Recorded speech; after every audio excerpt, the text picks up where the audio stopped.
alcohol, trying to cover the pain with unhealthy behaviors. Chronic pain, often they may have pain that can be a result of the trauma that they had. So we often hear a lot about hearing loss because they've been hit in the head, or vision loss because they've been hit in the head. But they also may have what they call psychosomatic problems, which is, they claim that they have a stomach ache or a backache, but it's just a sort of physical sign of the internal pain that they have. So they go to a doctor, the doctor can't figure out what's wrong. It's because of the emotional trauma that's going on inside that's showing in pain on the outside. We talked about hearing and vision problems. They often also have STDs and HIV, or they may have STDs or STIs, because if their partner is raping them or beating them and humiliating them, whatever, they don't have a choice about when they have kids, about when they wear a condom, about whether they take birth control, whatever. So they often may have other disorders. And then irritable bowel syndrome, which is also just kind of that anxiety going in the stomach and this whole area. In terms of emotional, they often feel hopeless. So if you ever know someone who's a victim of domestic violence or dating violence, and the same is true for survivors of sexual assault as well, they may feel hopeless. So you may talk to them and say, I can help you get out. You don't have to live like this. And they may say, no, this is my life. My mom lived like this. My grandmom lived like this. This is just it's like hopeless. Like, why am I even helping you? But it's because that's all that they can see right now. They feel that hopelessness. They have anger and hostility, and often the anger is towards someone else. So you may go to try to help them, and they may actually get angry at you. And they're like, you don't know what it's like. You don't love this person the way I love them. And they get really mad at you, and you're like, why are you mad at them? But it's sometimes that emotion is too much. They can't deal with it. So they have that anger and hostility. One minute they may be really happy, the next minute they may be really sad. Their emotions are kind of up and down.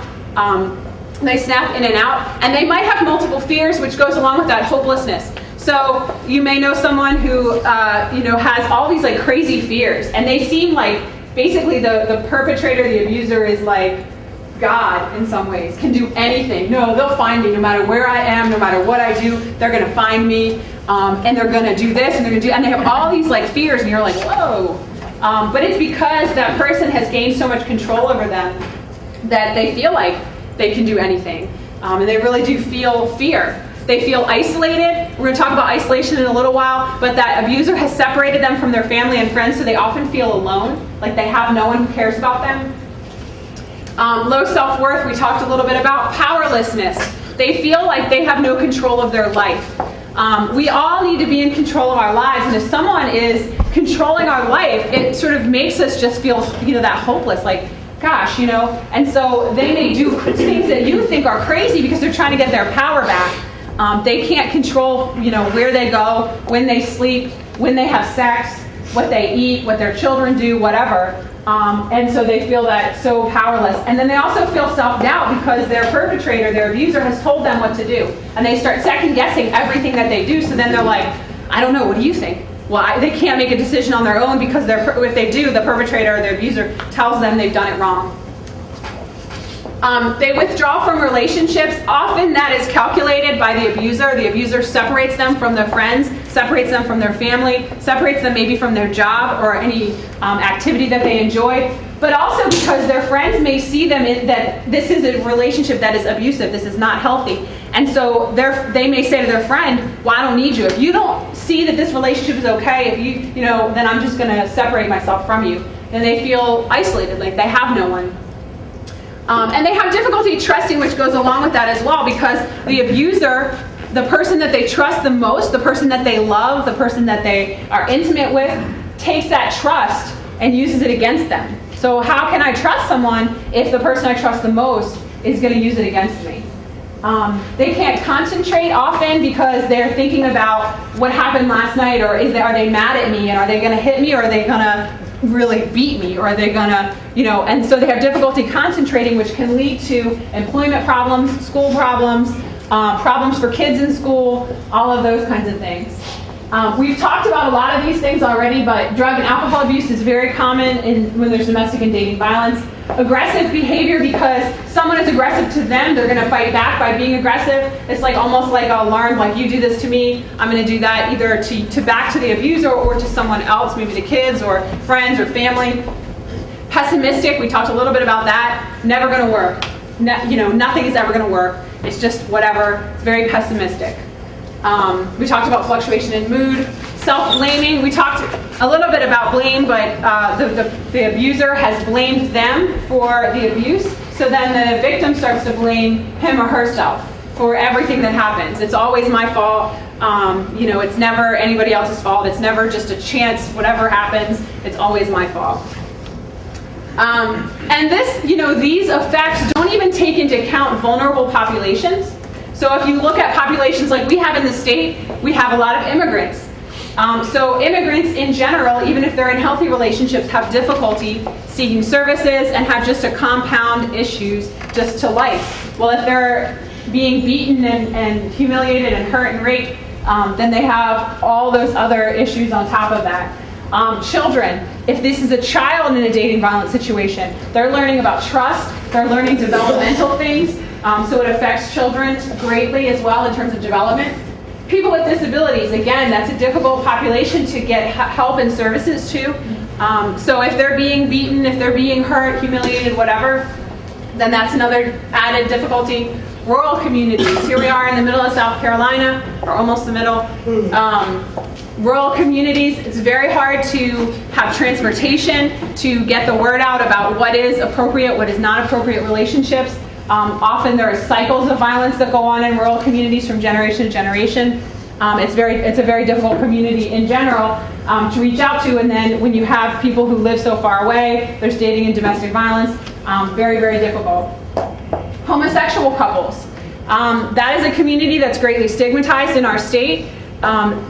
Same-sex couples as well as heterosexual couples can be in dating and domestic violence situations.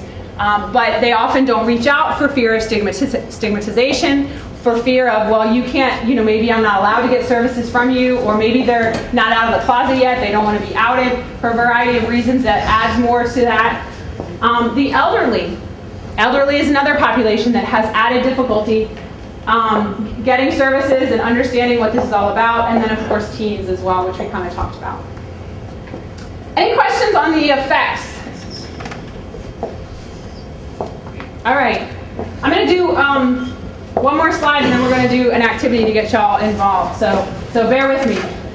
In y'all's handouts, you actually have a sort of a variation of this picture.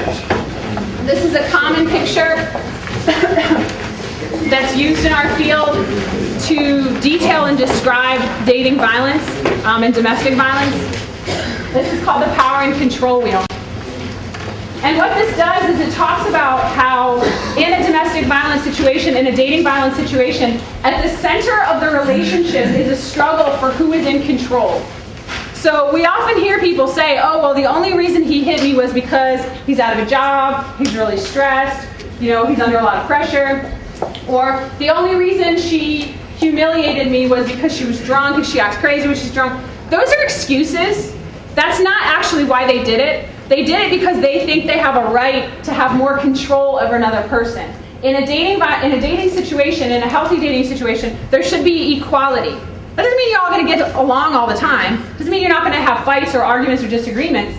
But when you fight and you argue and you disagree, you don't hurt or humiliate the other person. In a dating violence situation or domestic violence situation, you have someone who thinks they have a right to control the other person. So that's at the center. As you go further out, these are some of the most common things that we see. Now, every relationship is different, but these are some of the pretty common things. So we see being possessive. I don't know how well y'all can see that, but some things that are being possessive include telling somebody what they can wear, going through their things without asking. Basically, being possessive is saying, you belong to me. You're my partner, and when you're with me, this is what you need to do. What's yours is mine also, but by the way, what's mine is mine. So you can't go through my stuff, but I can go through yours. I can go through your text messages, I can go through your emails, I can go and check up on you because you're dating me and you open yourself up to that. No. Just because you're dating or married doesn't mean that you give away all of your rights to your body, your secrets, not that you're keeping any deep, dark secrets, but there's just things that you might not want to talk about, things you might not want them to see or go through. So that's being possessive. We see blame, and we've talked about blame already a little bit.